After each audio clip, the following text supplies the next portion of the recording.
We've built the whole argument. Protect a stable core, push volatility to disposable edges, make every dependency point inward. Now let's watch it happen for real. How a reverse engineering tool called GayHydra became a system called Scylla, using exactly these principles. This is the payoff. We'll map the entire course onto one refactor. The proven engine we refuse to rewrite. The durable model we put at the core. The disposable shims at the edge. And the principle that told us to keep them disposable.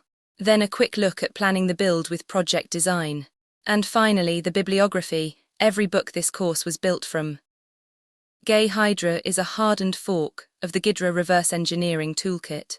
Its decompiler is decades of accumulated correctness.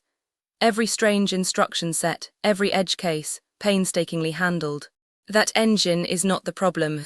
The problem was the aging desktop interface bolted to it, and the wish to drive it from modern tools and AI agents instead.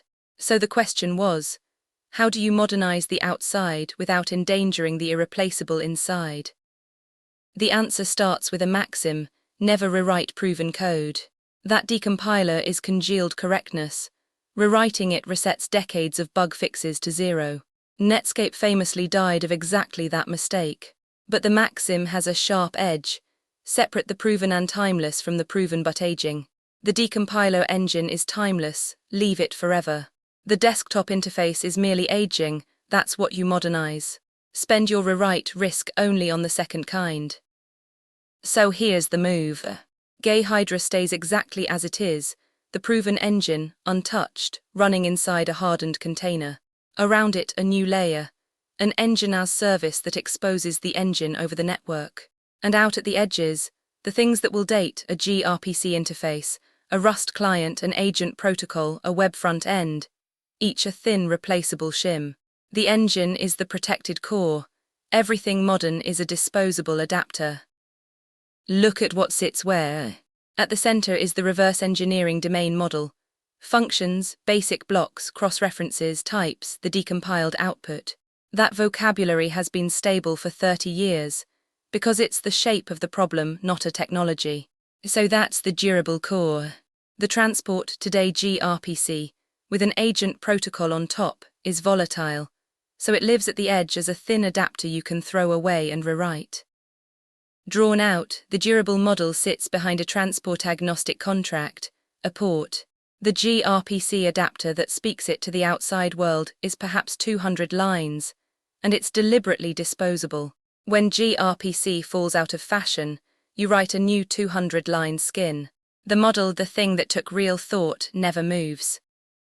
And here's the sharpest lesson of the whole project. Ghidra was built on Java around the year 2000, because the Java virtual machine was that era's universal answer to cross-platform desktop software.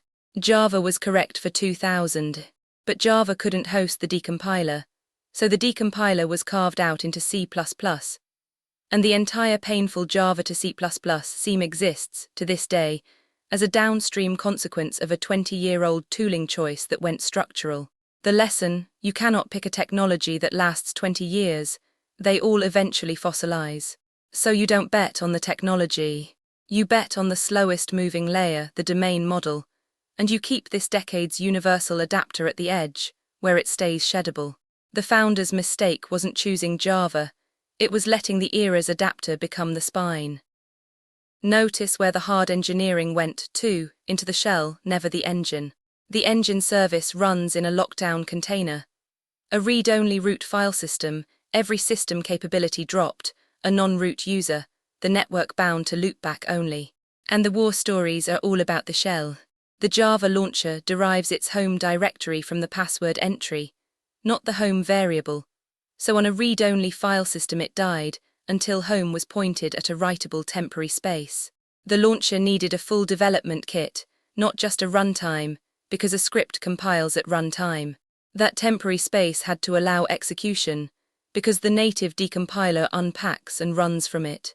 Every one of those fights was at the edge. The proven engine was never touched.